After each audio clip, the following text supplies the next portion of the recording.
All right. So let's get this started then. So today is the Regaining Energy webinar. Let me share my screen. I luckily was able to pull all that up real quick. All righty. So today for the Regaining Energy webinar, we're going to be going through food, supplements, and lifestyle changes. And so it's going to cover a little bit of everything. Foods for energy, your eating habits, supplements for energy, and lifestyle hacks for regaining the energy. So foods for energy.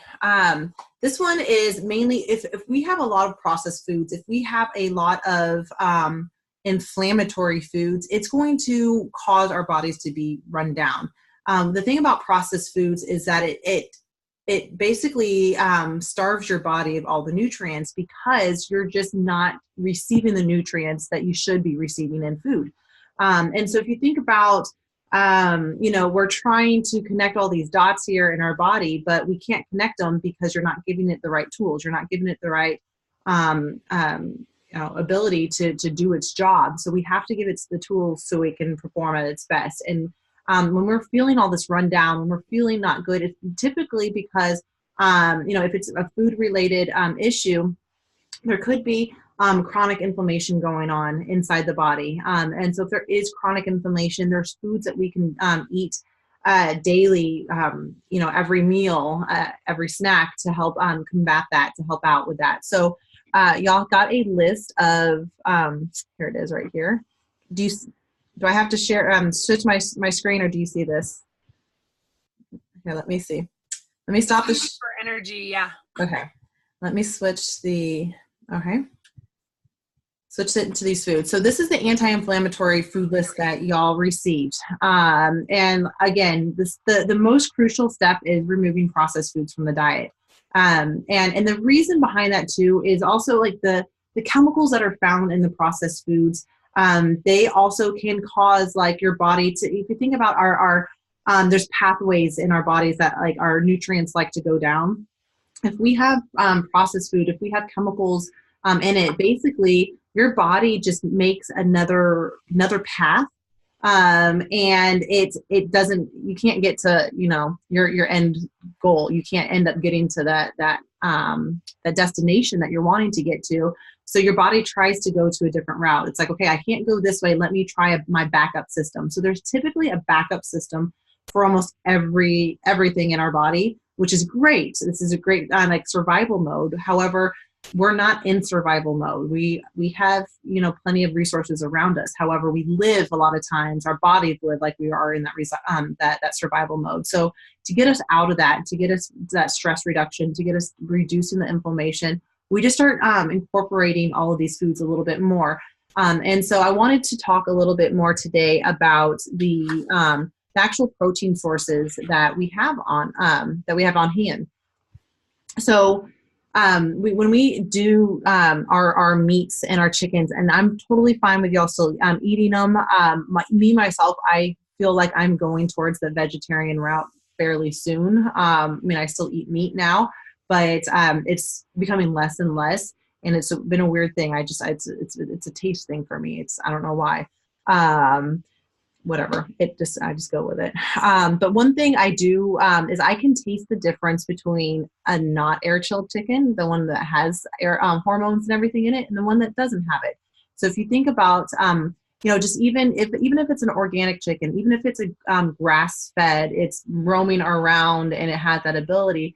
You have to think about also how it's being preserved. How are they freezing it, taking it for us to be able to consume.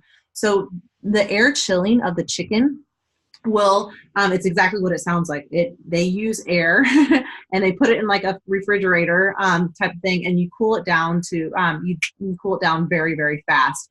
And so that should kill off any bacteria or anything that's growing. A lot of the other kinds of chickens that you don't see that's air chilled, what they actually do is they put them in like a bath. So they have it in a bath full of water and some other preservatives, salt. Sometimes has other, like I said, other preservatives added into it. I don't know off the top of my head the exact ones. But that's why a lot of times when you cook the chicken, it's like this big, and then you get done with cooking it and it's like shriveled up to that big. It's because it's been dunked in water. So sometimes you're like, okay, I don't want to buy the more expensive one. But if you think about it, okay, not only are you getting a better quality of meat when you buy a little bit more expensive, however, but also it's gonna maintain that size. It's not gonna shrivel up to nothing. Same thing with the grass-fed beef. Grass-fed beef is, that's going to be a way um, it's preserved a lot better than a non-grass fed, so we have to start thinking about, okay, how is my, not just how is it, living when it was there, but also how is it preserved. And all of this right here that you see under the protein is considered heart healthy. So it is recognized as the heart healthy by the American Heart Association. So all of these, basically what that means is that it's anti-inflammatory. A lot of these, minus the chicken's not going to have anti-inflammatory properties to it, or neither are the eggs, but the fatty fish that you see here and the grass-fed beef will have anti-inflammatory properties to it. So that's just one of those things I just want to put that out there. Again, vegetables, we have to make sure that we're eating a good amount of vegetables. And yes, there's more on here that are beneficial for us. However, the ones that I have in here are going to be the darker, like right here, deep green leafy vegetables. All of these are going to be a really good source of reducing inflammation. Again, the deeper the color of the vegetable, the more antioxidants. The more antioxidants it has, the less inflammation we have in our body. Less inflammation, the more energy we have. And so we'll talk about in here in a second about how frequent we're going to be eating all of these foods, and the timing of our meals and everything, because that's going to be a real big powerhouse as far as how you're feeling and stabilizing the blood sugars. So we do need to make sure that we have an adequate amount of fats in our diet, but not an excessive amount, because one thing that is a big trend right now is the keto diet. In the keto diet, basically what it does is that you're trying to, again, make your body use its backup system. You're making when your body goes into ketosis, that's survival mode. That's I'm about to die because I don't have any energy. Let me find another source of energy.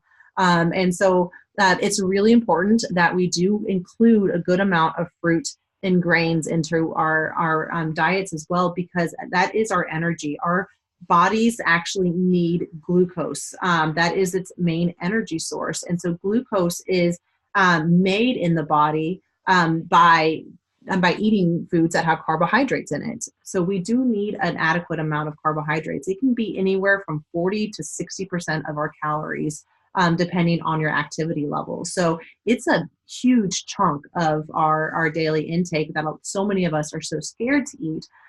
We just need to make sure that it's the right amount, it's the right timing, and it's the right pairing. And then it's all about stabilizing those blood sugars. It's all about maintaining an influx of carbohydrates all throughout the day. Because again, if we can't think straight, we're going to get tired, right? And our brain's main energy source, it's the only thing, like it doesn't even need, it just goes straight right there. All that blood sugar just goes right in and your brain just soaks it up. So we need a good amount of, I read something recently. It was like something, I want to say it was like almost like 1,000 calories our brain burns a day, just using sugar. It was like an astounding, like eye-opening amount of, like, think about it, like that's a lot of energy. So we have to feed it. So if we're not feeding it properly throughout the day, we're going to get that brain fog. We're going to get tired. We're going to get lethargic. So let me go back to the other screen for a second. Okay. So again, that's where those anti-inflammatory foods, reference that list and incorporate those foods into your daily regimen. And again, that carbohydrate is the fuel for our body. So we need to make sure that is something that we're getting all throughout the day, as much as possible, in snacks, in lunch, all throughout the day. And this one is something that you'll see over and over again. This is how strongly I believe in spices. Yay, Chantel has it. But yes, it is that important, because again, inflammation, our bodies can't work properly. We have to constantly combat inflammation. And so you see here, I even have my supplements here that are combating the inflammation. So we want to make sure that we are constantly, reducing inflammation, always constantly reducing, combating it all the time. So that's one of those things that I, myself, I've had 2 cancer scares myself. I've had my thyroid, where I had half my thyroid removed, and then I've had cervical. So I had a lot of surgeries, let's just say.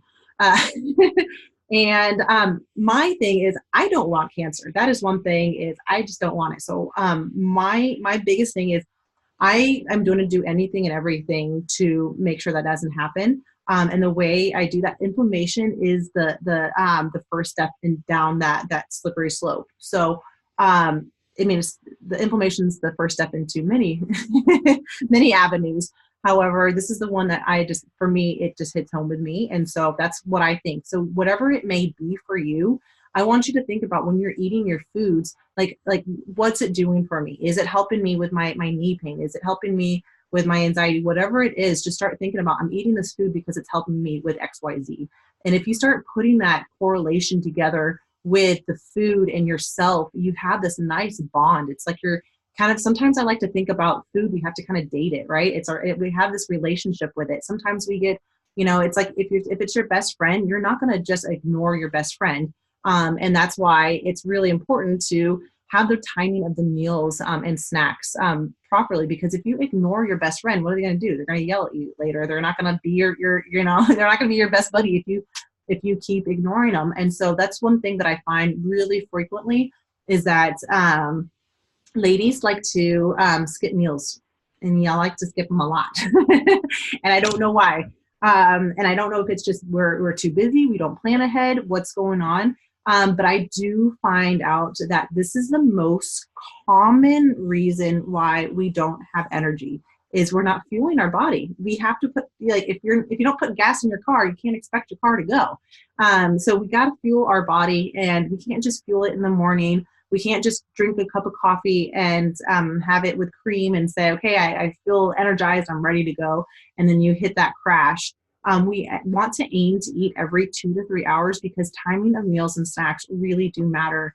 Again, it's just putting that fuel into the vehicle here, our body, so that way we can feel good. We can, have the energy to last us for that next time. Because if you think about what I said earlier about our brains themselves can burn up to 1,000 calories. Imagine, you're working, you're doing all of this, and if you don't eat, you're not going to be able to think properly, right? And that's where people are like, I have brain fog. I'm like, just feed your body, and that will help clear it up some.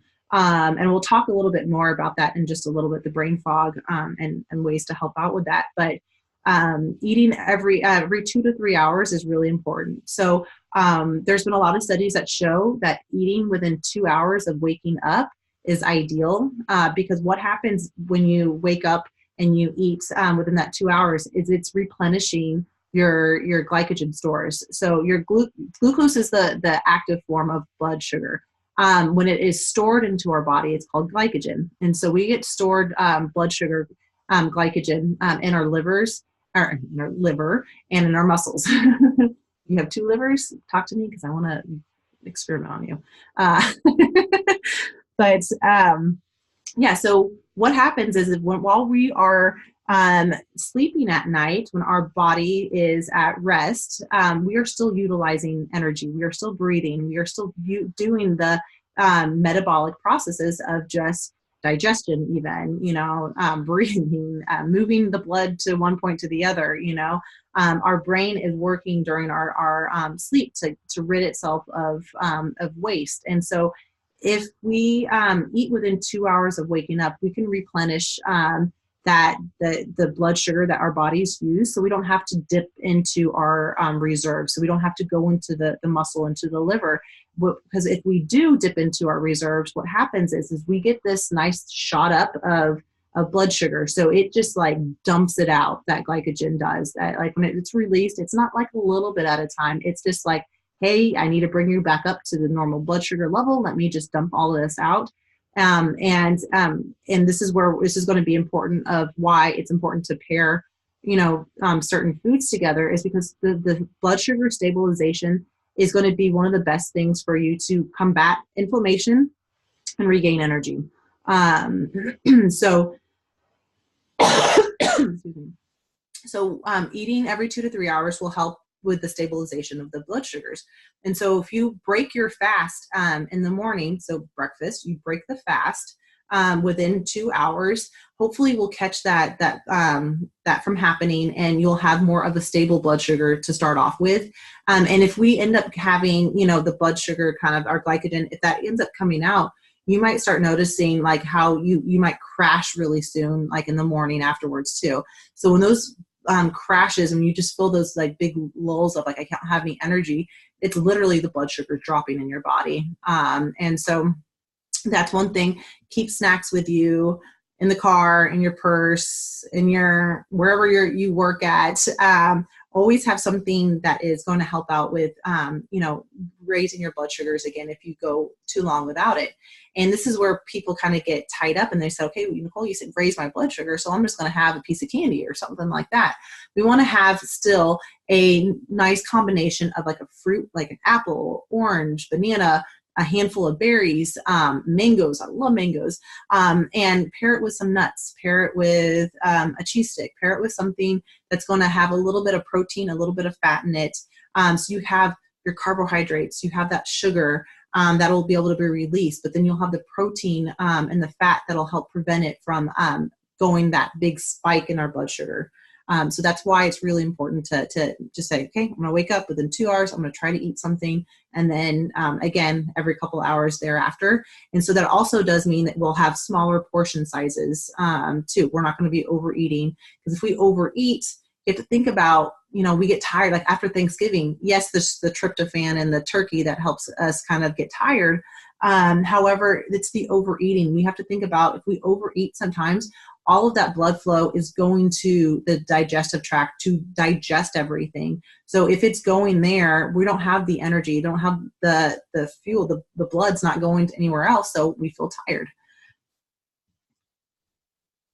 So again, if you were here yesterday on the call, it was Chantel was here, and she understands that the Healthy Foundation is really key. That's really where we're going to get everything in order. And so I use this balance shot as my like it's now replaced like my 5 hour energy. So like I went out this weekend with my it was my husband's cousin's birthday, and they, dinner was at 8 o'clock, and I'm like, what do you mean 8 o'clock? That's like my bedtime's like 8:30, 9 o'clock. Like what we're doing? Okay. So I took a shot of that to be able to go, because I don't need caffeine. You don't need caffeine to get that energy. You can get energy through, a quick intake like this, or even using something to mix this together. But having it in liquid form, anything in liquid form, or if you have make your own shake or something like that, that you're going to feel a lot more energy in liquid form than if you were to eat a meal, because it's already broken down. It's already skipped a couple steps for you, and you're going to be able to absorb it a lot faster. And so if you really need that like energy fast, really go, a shake is a really good thing to do. The superfood shot's a really good thing, or the green juice, just to really get that energy, like good nutrition in you, and help boost you.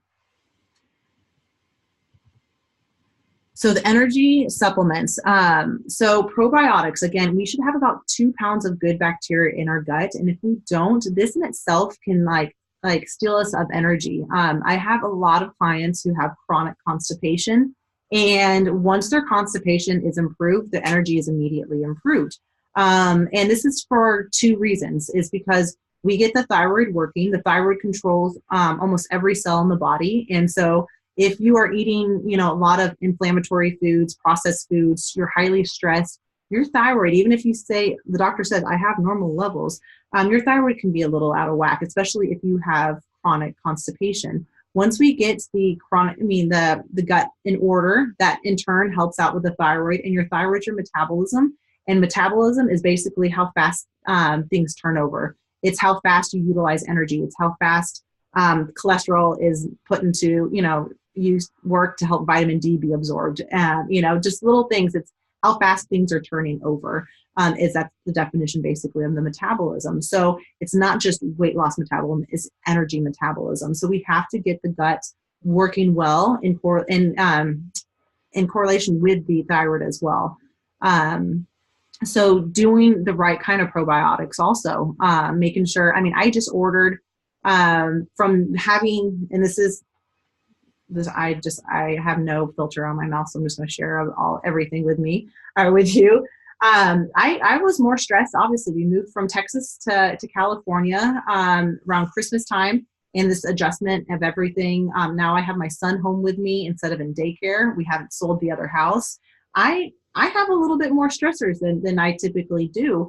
And so I feel good now, but I did go through a transition period of a couple weeks, probably a month of like everything kind of going out of whack. And so I just ordered probiotics for my vagina, because there are certain probiotics for different routes. So we have to also know that whatever's going on, if there's something else kind of funky with you going on, we can make sure that we get the right probiotics for you. So, obviously, if you need help, you can ask, but a quick Google search might help as well. If you say probiotics for this, probiotics for, vaginal health, probiotics for migraines, or whatever you want to say for energy. The good rule of thumb is that you want a lactobacillus and an acidophilus in it. And so that is kind of like those are the two really common ones found in our digestive tract. We have like thousands of them. So we're not gonna be able to like repopulate every single one, but let's repopulate the really good ones.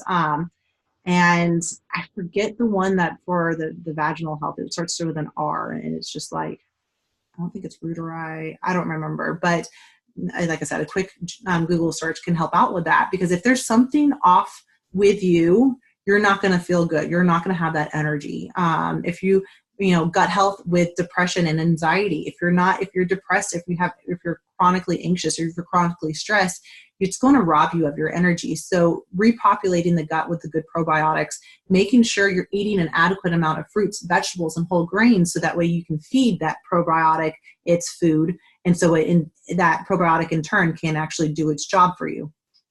So again, CBD oil and cod liver oil are my two favorite oils for reducing inflammation. And again, inflammation, you're tired. So reduce inflammation, you get more energy. So the thing with CBD oil is that some people can use it once and feel fantastic. Some people need it a little bit more often. And so just have to play with the amount of dosage that works for you. I always recommend going on a higher dose to start off with. I want to say mine's like the 500, or no, I started off at 1,000 milligram, I think. I went high on mine. And I don't need it as often, but if you do the 500 milligram or something smaller, you might just have to dose yourself more, and you might go through it more, and you're like, okay. So usually the higher dose is a better one.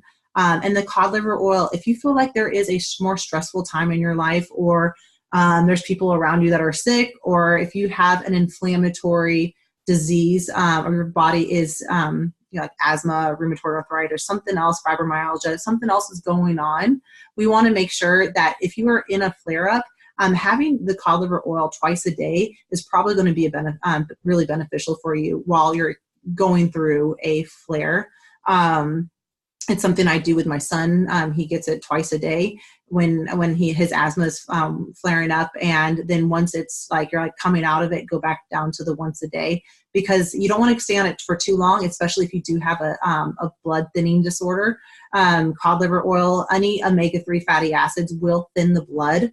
And so if you are on, warfarin, Coumadin, or something along those lines, you do have to, be wary with that, because that can cause you to bleed a little bit more.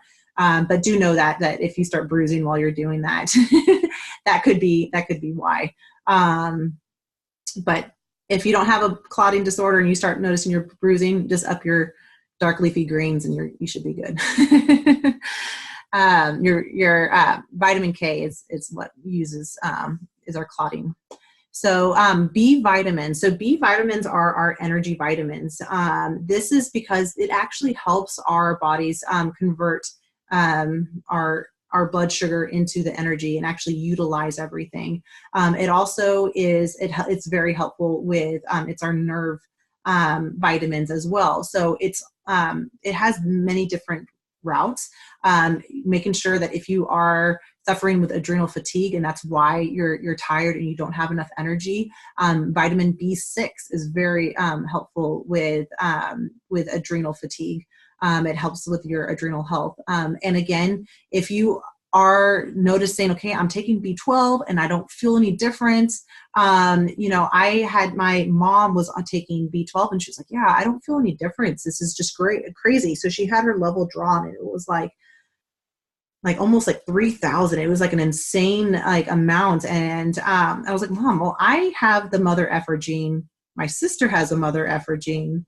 Why don't you just switch over to methyl cobalamin? So what we did, it was a simple switch of going from the cyanocobalamin, that's our B12, that's a synthetic form, which is, it's very readily available, meaning that our bodies absorb synthetic things very fast. However, a good population of us, if you get levels drawn and it's like my B12's through the roof and I still have no energy, you might be one of the ones that needs it in the methylated form. So it might need to be in the form that is already methylated, basically is the form that our bodies absorb it. So, or actually actively using it with. So we absorb it with the cyanocobalamin, and then it goes through a process to go into the methylated form. However, some of us are lacking that ability to transform that that B12 into the active form of B12. And so that's really important to note that, okay, if I'm taking B vitamins, I don't feel the energy. That's just a simple switch and using a methylated form of your B vitamins. And then vitamin D, we kind of think about vitamin D just as a bone and teeth, and that's it. However, it has it's more of a hormone-like vitamin. And so it's really powerful with our immune system. It's really powerful with, just helping our bodies convert a lot of different things, because that's what hormones like to do. We like to switch and to utilize something else. And so if we are low in our vitamin D, especially during the winter months when we're stuck inside more, we need to make sure that we are taking supplementation of that. And I'll talk in just a second about the sun and how it affects our energy level. But just know that if you're not outside enough, then I guarantee you need some vitamin D in you. Like, I didn't go outside. It's been like on and off raining here. So today I took an extra vitamin D than I typically do. So if you are, I take it year round. If you're starting to notice that, okay, I'm feeling more depressed, or I'm, don't have that energy, or more achy, we might need to up your vitamin D. That's a good sign.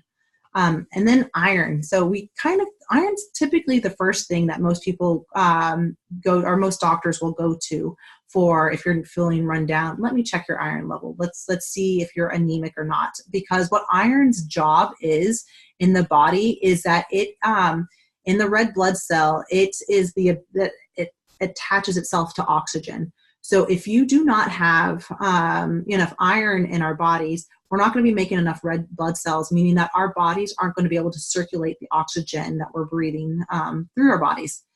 And then kind of like another complication to add this into the iron, if we are, our blood sugars are too high constantly, let's say that you have PCOS. That's a very common thing that I work with is ladies with PCOS, or you're insulin resistant, or you're on the verge of diabetes, or you have diabetes. That blood sugar will actually compete with iron and will win out. And then instead of sugar being attached, oxygen being attached to that iron, then the sugar will be attached. So now not only do you have less oxygen circulating in your blood, that iron's not going to be able to be utilized because it's attached the wrong way. And then in addition to that, when blood glucose is attached to the red blood cell, it's sharp. And so it actually starts cutting the inside of your arteries and your veins. And so that's where people start getting the deposits of cholesterol or calcium deposits, because we have all these nice little divots now that have allowed us to, have things settle in. And then kind of think about, okay, if we have too much blood sugar kind of going on in our body at the same time, our body's actually, it can become like our blood can become like the consistency of corn syrup. So if you think about corn syrup trying to go through all these little these little veins, and our fingertips and our toes, even our breasts, for males, their penis, there's not oxygen able to go down there. Because now that blood sugar has gone there, and plus it's thicker, so it can't fit down there. And so if we have elevated blood sugars, that's what's going on inside of our body. So if it's causing inflammation, we're not having enough oxygen. Nerve endings are starting to die off because of that. I had a guy once that his whole penis genitalia area was all black and blue, and I'm like, how did you let it get this bad? Like, how? Like, just from not controlling your blood sugars. It's insane, some of the stuff I've seen. Wow. But it's simple things like maintaining stable blood sugars is crucial. And then iron containing foods. So that's going to be your animal source of your meats are going to have the deeper, so like your what am I trying to say? Your dark meat of the chicken, your grass-fed beef, all of that are going to be good sources of iron for you. And when it's in an animal form, your body absorbs that 100%. It goes, not 100%, it's probably about 80 to 90% of that your body's going to absorb it. If it's plant-based iron, you can get iron from your dark leafy green vegetables. And then also you get some iron from your algae, your seaweed, your food that comes from the ocean. So you can actually raise your iron status using both the animal route or the plant-based route, but just know it's going to be more difficult, the plant-based route. And then at the same time, iron needs vitamin C to be absorbed. So if you are, say you have steak and eggs in the morning, you're like, all right, I'm going to get my iron level up, but I'm going to douse it with cheese, or I'm going to drink coffee with a ton of coffee creamer in it. Calcium actually blocks iron absorption. So we can actually become anemic because if we drink too much dairy, that's why I like having only half a cup of dairy a day. Or if we are, maybe we take a calcium supplement. I know a lot of women, and especially as they're going into that nice change in their life, right? If they go through menopause, so many people are like, okay, well, we don't want osteoporosis, so let me take some calcium. Well, there's so many studies that show that calcium intake, especially in postmenopausal women, actually increases your risk of having a heart attack, because that calcium will deposit like cholesterol will, and you'll get calcium deposits. And that's why women tend to have the more chance of having a heart attack. That's why it's the most common leading cause of death. If we just start exercising, getting our bone density up by lifting weights instead of just always trying to turn to a pill, we might save our heart and our life later on. And so that was kind of a random side note over there, but I felt like it was important for us to know that we can't just always say like, oh, this is helpful for us, calcium is good for bone health, and just put all of our eggs in that basket, and then we forget and focus too much on that. We have to see the entire big picture of everything. And then CoQ10. So CoQ10, this is so funny. If I didn't know an answer on a test, whether it was my registration exam or my undergraduate, I knew I could count on CoQ10, because CoQ10 does so much stuff. Like if I didn't know an answer and I had it in there, I'd always get it right, because CoQ10 does so much in our body. Every cell in our body utilizes CoQ10. And so this is actually what helps generate the energy inside of our cells. And so if we are stressed out or we have poor gut health, we can actually become deficient in CoQ10. And it is found in some foods, not a big wide variety, like beef liver, I think pumpkin seeds, pistachios. It's very, very small amount that actually have them. And so our bodies, we want to make sure that if our bodies aren't making enough of this and we're burning through it, then we need to definitely intake a little bit more. And sometimes taking a supplement of it is really helpful, especially during stressful times. And you'll see it at ubiquinone is the form that you do want of the CoQ10. So it's ubiquinone, UBIQ. Known. But yeah, so that's just basically we get the blood sugar into the cell. Now let's help that blood sugar out inside that cell and actually turn that into energy instead of stored energy, aka fat. We want to utilize that and burn it. So CoQ10 is really helpful with that, making sure that our bodies are actually utilizing the energy that we're putting into it. Okay, so these are the lifestyle hacks that I really feel like is really important. Sleep, hands down, most important thing. Let me grab, now I can show them since they're closer. One thing I really encourage y'all to do is have sleep as a priority. This right here will change the way your body reacts to food. It will change the way your body reacts to stress. It'll help out with your energy just by putting sleep as a priority. So one of the things we need to do is there's a couple step processes in making sure that we're sleeping better.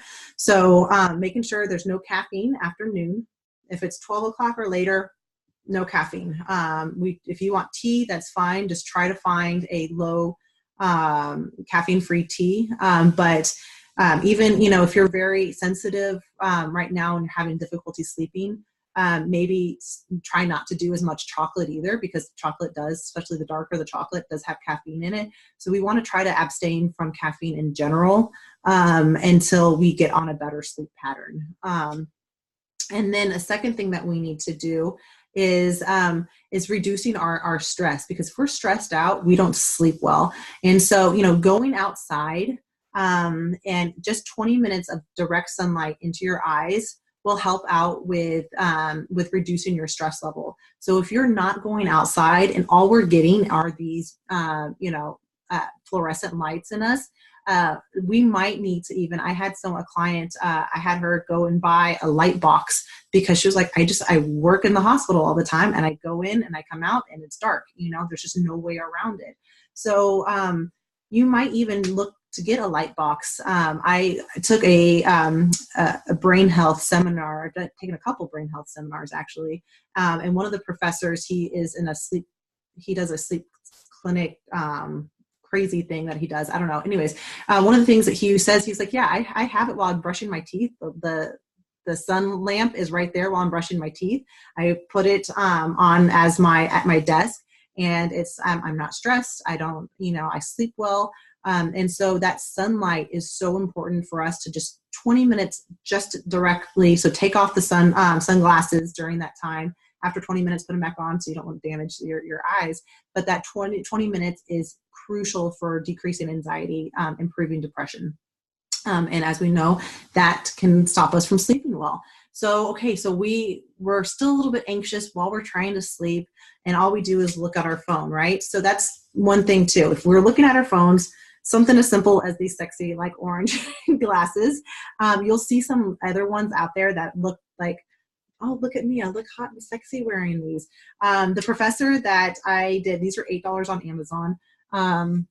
And the professor that I learned from, he was like, you'll see all those out there, but they don't have as much of the blue light canceling of it out there as these do. And so, like I said, I think these were literally like $8 on Amazon. And what we want to do is mimic the sun going up and sun going down, right? Because when the sun is down, there's not all this like blue light coming at us. There's no, there's no light right like that shining at us. And so when we wake up, we need to start waking up at the same time also. So try to sleep at the same time and the bed at the same time. If we can get our clocks kind of like reset the right way, our internal clocks, we're going to have a better chance of sleeping better. Again, if we're sitting there at night and we can't go to bed, take out that journal, write out a to-do list for tomorrow. Because when we're anxious and we can't sleep, we're worrying about what happened during that day, what you didn't get done, or what you have tomorrow and what else you have to fret about. So make a to-do list, get that energy out of you, because energy is not made or created, it's transferred, right? And so we have to transfer that energy, that anxious energy, out of your hand and onto paper. Don't make a to-do list on your phone. Don't do anything on the phone or tablet. It needs to be, there's a lot of studies that show the power behind taking that pen to paper and transferring that energy out of you. It's really, really important.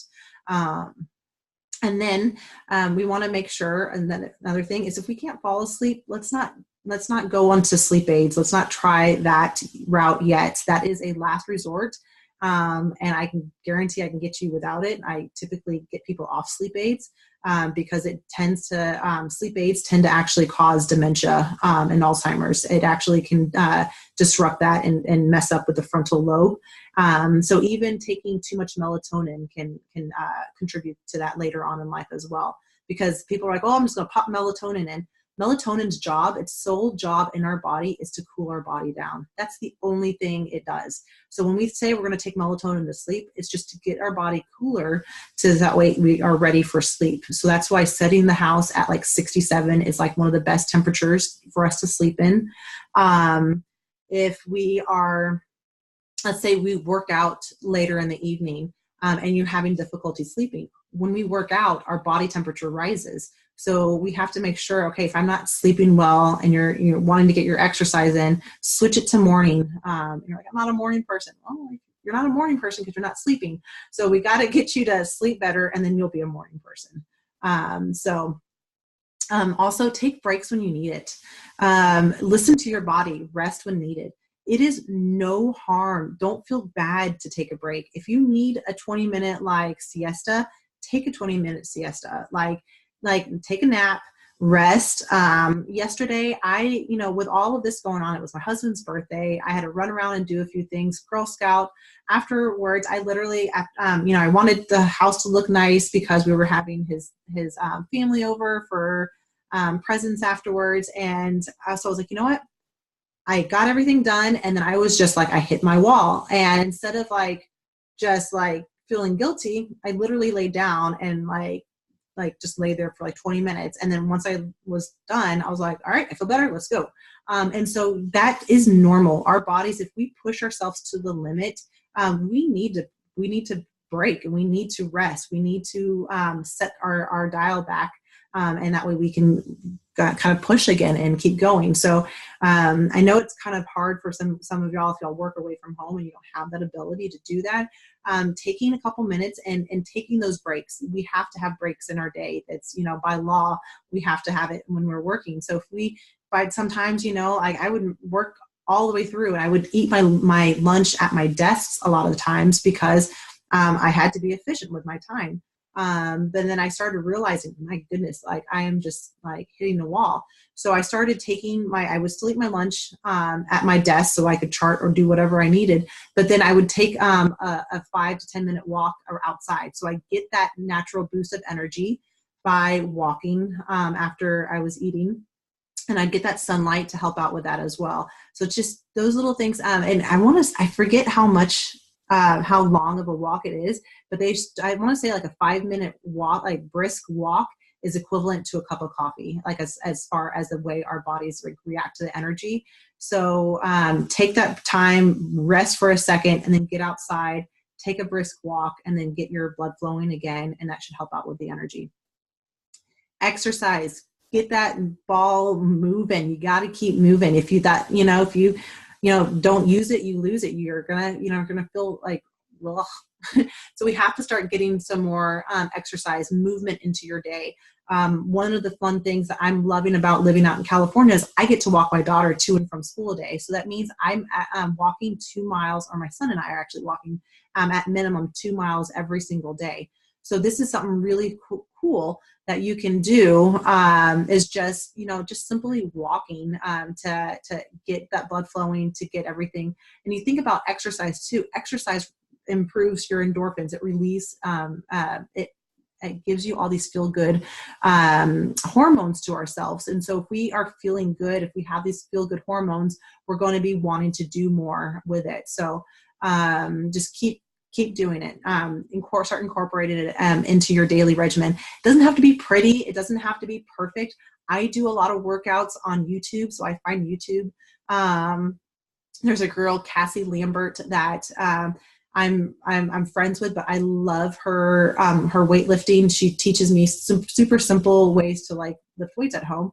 Or I'll just get down on the floor, do some push-ups real quick, and then I'm back to doing something. I don't care. It doesn't have to be a lot. Just move. This isn't something new as of last year for me. I'm only like a year into my meditation journey, but meditation is so helpful with your energy. So the way it is it raises your vibration. So if you think about when you wake up in the morning, sometimes you're like, I don't feel good. I want to throw the clock across the room. If that's where you're at and you just like, oh, this is horrible, you're going to stay in that nasty funk all day long. Or put on some Abraham Hicks, or find Doxy, or you find Chantel and you put some meditation on, and you start meditating. And what it does is it brings up your vibrations. It makes you into this happier state. And when you're happy, that is what that is where you should be. That is where you were born. You were born in this blissful, happy state. We've been the ones that have brought ourselves down into not feeling good. And there's studies that show, and it's really cool that that disease actually starts with lower vibration. So if you're in a high vibration, there's not room to get sick. There's not room for illness to get in there, because your body's in alignment. When you're at dis-ease, you're not at ease with yourself. So starting your day with a morning meditation, it doesn't have to be long. Most of the ones I do are about 15 minutes long, and that's about it. And it's just a nice little way to kind of go from here to like really feeling good. So if anything brings you down a little bit, you're not, hitting the floor. You're not depressed. And these are the not so common energy lifestyle hacks. Gratitude, being grateful for the small things around you will really keep your mood elevated. And when your mood is elevated, you have more energy. Depressed people are the couch people. They sit on the couch. They don't have energy to do anything. I really challenge y'all to start. And this is something I've learned.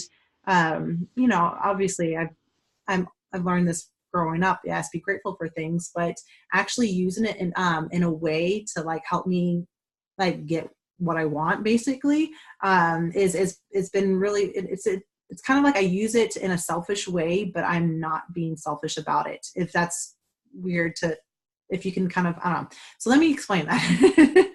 I use it because I learned this from Catherine Zentina. She's the manifestation babe. Love her. But one of the things that she was saying is just like, if you want good things to keep happening to you, be grateful for what you have, and then you'll continue to get more good things coming your way. And so I wake up in the morning and I'm like, that was such a good night's sleep. I'm so grateful I had a good night's sleep. I am so grateful. I have my grandmother's chair right next to me right here. I'm so grateful that I can see, have my grandma still with me. I'm so grateful for this.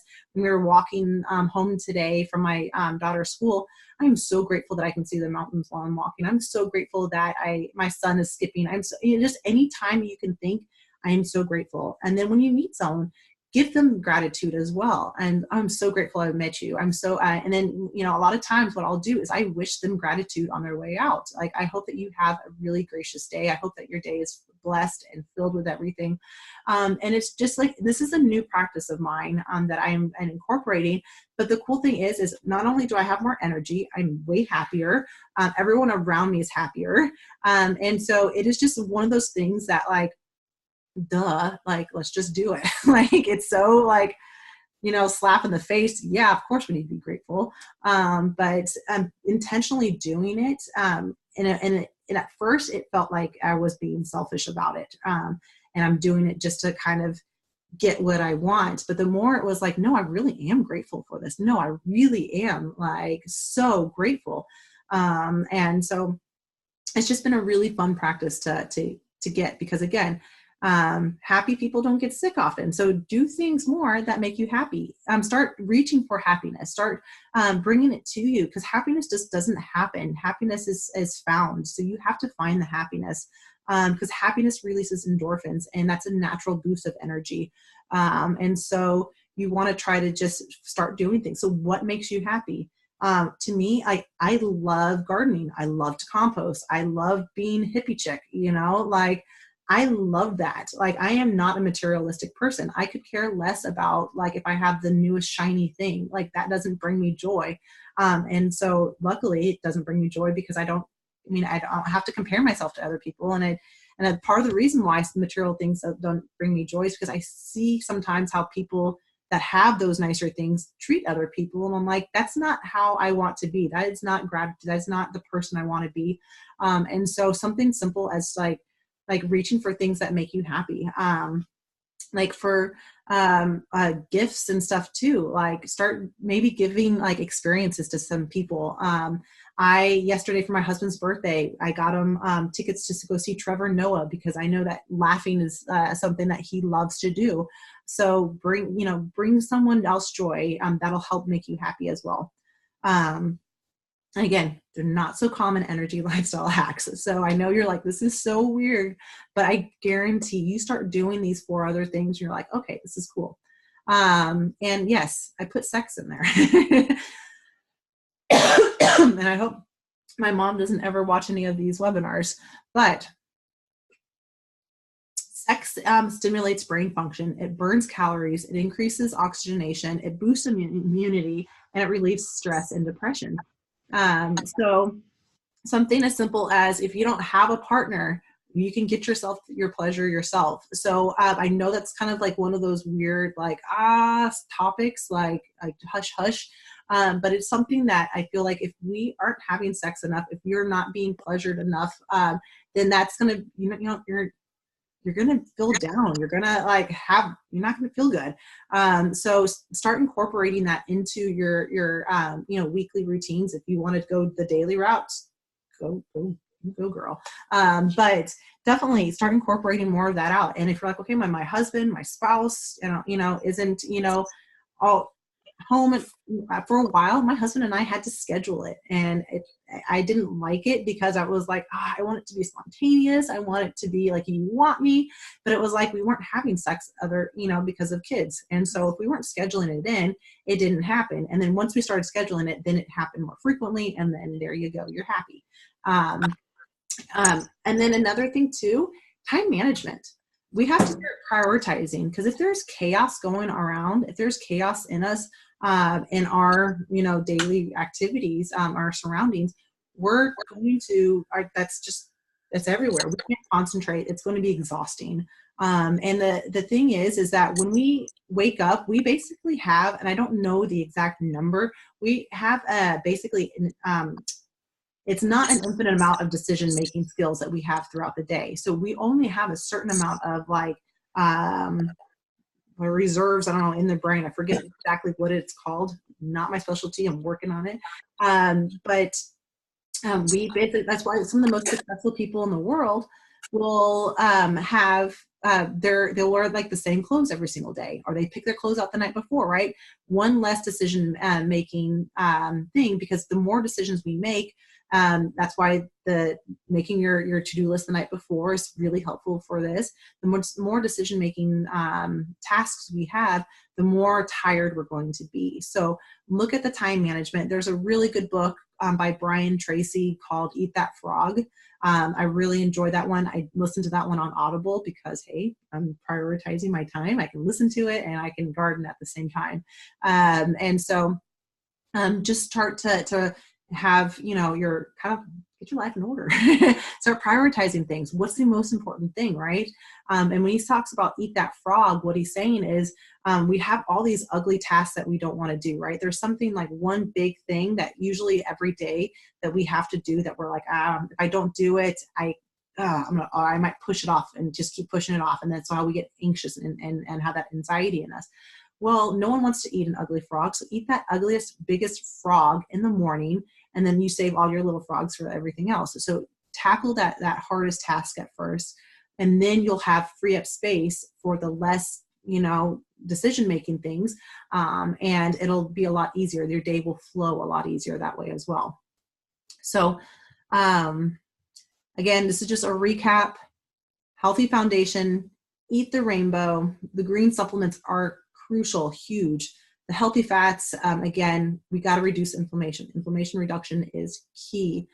Sleep and rest, and know that sleep, if you putting sleep on the back burner, that needs to be the priority. I guarantee you start putting sleep a priority, your body's going to start repairing itself.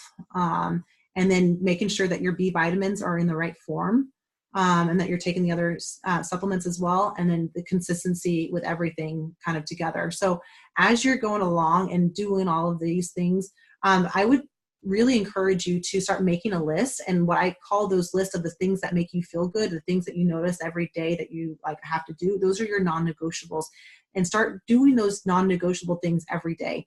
A non-negotiable thing for me is I have to be outside. I can get anxious very fast if I'm not outside. That is my area. I was a soccer player. I used to run, marathons. That was me outside always. So if I'm not in that area that like I feel the most happy in, I'm going to get anxious. I'm not going to feel good. So that is a non-negotiable. Do those things every single day. And if you can't remember to do them, put them as a reminder. I would have a reminder on my phone to walk the dog after I ate every day, after I ate lunch every day. And I knew I was going to do it every day, but I wouldn't do it unless it was on my phone. So whatever it is, for the longest time, I was a Post-it note person. Whatever it is that you need to do to help remind you to yourself, just keeping consistent with everything is going to be really key to helping you out.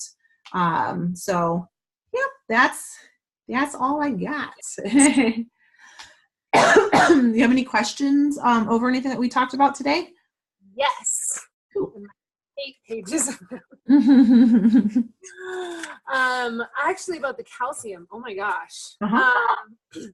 So I have PCOS. Okay.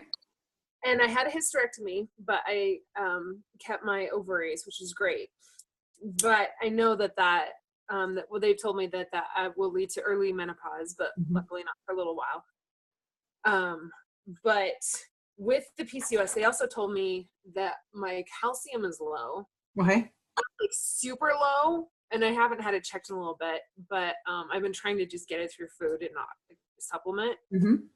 So, but if that's blocking iron absorption. Double-edged sword, right?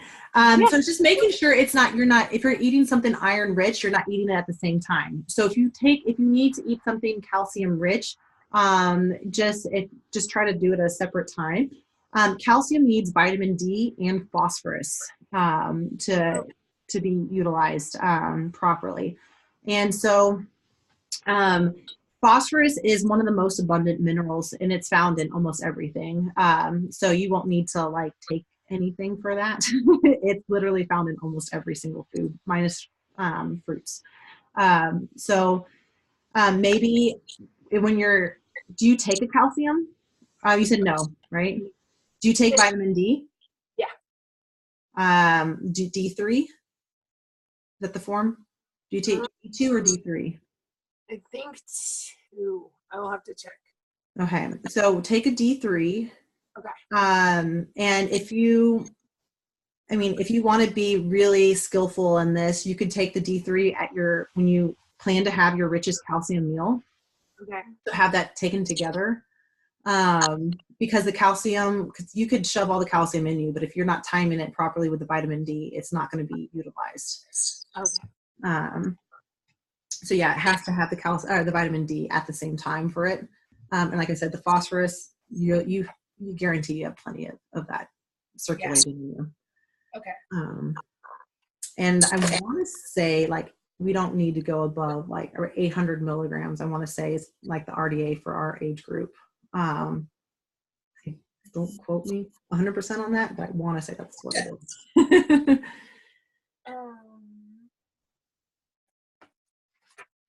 That was the main one that came up. So yeah, and if you do end up needing to be on calcium supplement, that's totally fine. But just know that the smallest amount is what you're going to want to aim for. And then it definitely has to be paired with a vitamin D, or else you could, run the risk of that calcium being deposited in your arteries. And we don't want that route. No. Okay. And then also, calcium also needs for like bone formation and to actually be utilized and do everything is, I know you do the yoga a lot. Do you do weightlifting as well? No, but I decided this week that I should. And so I got some like 3 and 5 pound weights. Yep. Obviously has the much bigger ones. Yeah. Yeah, look into, did you, because Cassie Lambert was a part of that 12 Days of Health Myths. So look at her. She's all about weightlifting. And she has a lot of like, I just do her YouTube videos, but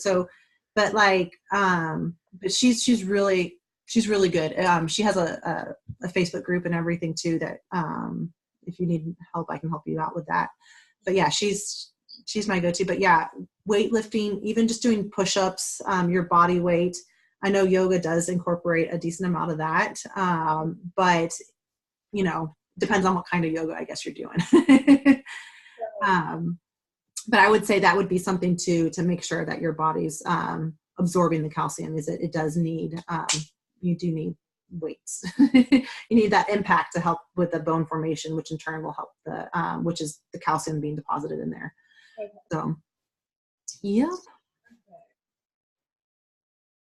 Awesome. Yay. So much information. I love it.